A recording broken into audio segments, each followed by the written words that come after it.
Dave, we're sitting in the boot here of the Rav4.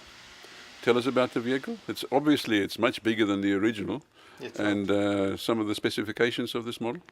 Okay, this specifically here is the 2.5 litre VX, which is the top of the range petrol model.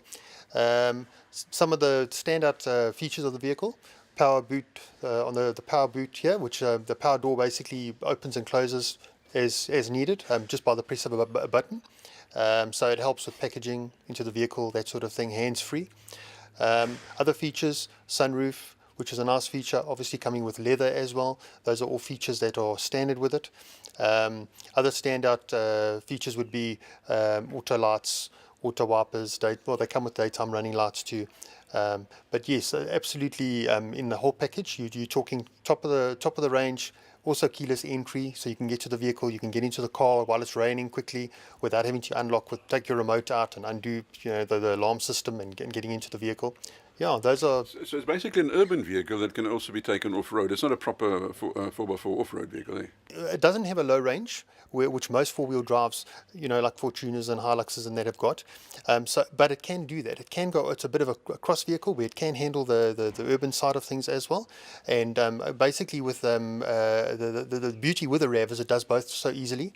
It can just switch around, and it can become that vehicle that you can escape with on a weekend or go away to a destination which is in the bush, and in the same back in the week into the concrete jungle and run around in and out, and you can family, kids, everything inside. Versatile. Okay, just give us an idea of the engine range, the engine, the available engines in these models. Okay, basically you'll start off on your entry-level models, 2-litre petrols. You get that in a manual and an auto transmission as well.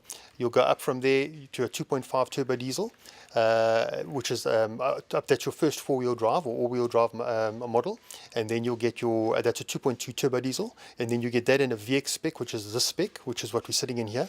And then you get the 2.5, which is the petrol motor, which is this one we're in now, actually, the specific one. So they actually are, they're basically the same spec, the two VXs.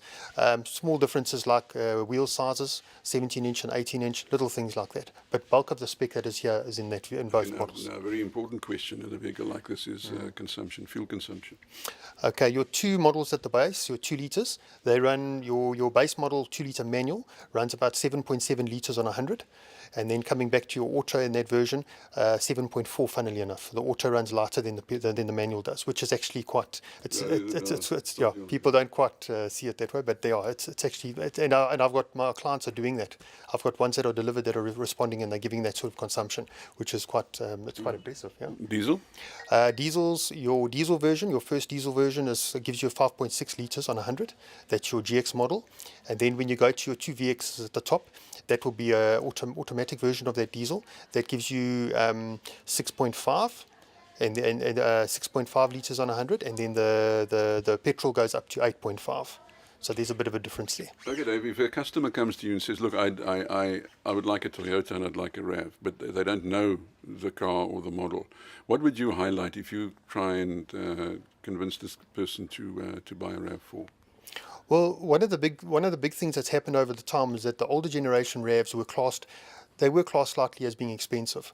So what's happened with this model coming out, other than the obvious features of the changes, the shape, and actually being attractive to the male and the female buyer today, what's actually happened is the pricing has changed purely because we brought the two base models now. You can get them now without being four-wheel drive. Four-wheel drive in the past, all-wheel drive was the expensive part of Rav, and now with the new models, with these new 2 litres that are in now that are 2x4s, where you're not paying for four-wheel drive if you don't need it, or all-wheel drive. It brings the pricing into a very competitive place. So by saying that, when the older models went off the market, when the older model ran out, the base models were more expensive than what these base models, the 2 litres, are now.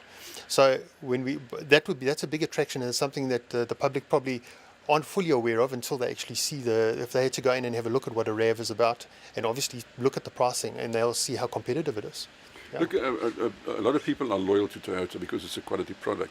But then others say, look, they realize it's a good car or a good vehicle, but the pricing, they say Toyotas are just a bit more expensive than the alternatives in the market. Now, what do you say to that? It's easy. It's an easy one. I'm 20, nearly 23 years with this brand. So I've been through the workshop side, the practical side, as well as in the sales side. What I'll say to that is, you can go out anywhere, and one of my favorite label is with it is you can go out anywhere, you can take a Toyota and you can trade that Toyota to any other brand, but you won't do it the other way around. Now that to me states your retention of value on the vehicle and your cost of ownership down the line.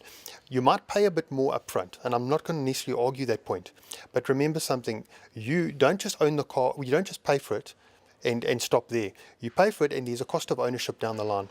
So when you look at that down the line, what it's going to cost you, that means if you do even a survey as to what's going to cost you, okay, you got your service plan, fair enough, which this vehicle have got, and most vehicles out there have got in this price category. But what happens is there's going to be a time where you might have to, their costs incurred, or something happens, and straight away there, and also down the line replacing it. You've got to replace it. You're not going to keep the car for the rest of your life. You're going to at some point have to change the vehicle, and at that point there, you're going to have to realize, you know what, at least I've it's not an investment as such, but you want to get as much as you can back. Exactly. That's the bottom line. Okay, if people are interested, where can they contact you, or who should they phone you? Or they can contact me at Rav4 Toyota in Shelley Beach, which is where I'm based. I do also offer obviously pre-owned vehicles as well as the new vehicles, because we've got the showrooms right next door to each other. My contact number is 082 68 30 300, and I'm available 24/7. Basically, we work a full week. We obviously work on Saturdays as well. The showroom is open from 8 to 12 on a Saturday in the morning, and obviously we are around. So in the service centre too, we do obviously we overgot a workshop that's operational at that point as well.